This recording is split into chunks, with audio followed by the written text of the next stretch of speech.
बघा, देशासाठी, मोदीजींसाठी आणि मोदीजींच्या नेतृत्वामध्ये विकसित देश होण्याकरता भारतीय जनता पार्टीचे कार्यकर्त्यांपासून सर्वोच्च नेते सातत्याने प्रामाणिक प्रयत्न बूथ पातळीपर्यंत करताना आपल्याला दिसतात। अतिशय उत्साह भारतीय जनता पार्टीच्या कार्यकर्त्यांमध्ये असताना काँग्रेसचे कार्यकर्ते आणि नेते हे पराजित मानसिकतेमध्ये आहे, निरुत्साह त्यांच्यामध्ये आहे।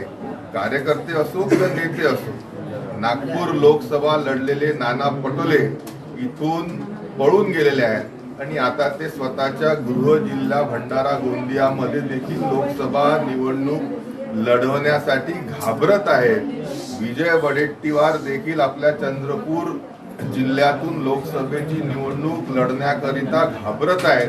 तीच परिस्थिती नितीन राऊत यांची देखील आहे आणि म्हणून पळ काढण्याचा प्रयत्न काँग्रेसचे सर्वोच्च नेते, प्रदेशाध्यक्ष असतील, विरोधी पक्ष नेते असतील, हे करताना आपल्याला दिसतायत। अतिशय मोठा खऱ्या अर्थाने निरुत्साह काँग्रेसच्या कार्यकर्त्यांमध्ये, नेत्यांमध्ये त्या निमित्ताने आपल्याला पाहायला मिळतो। मी तर म्हणीन, आमच्या विदर्भाच्या भाषेत बोलायचं झालं तर नाना पटोले आणि विजय वडेट्टीवार यांची लोकसभा निवडणूक लढण्याकरिता फाटलेली आहे।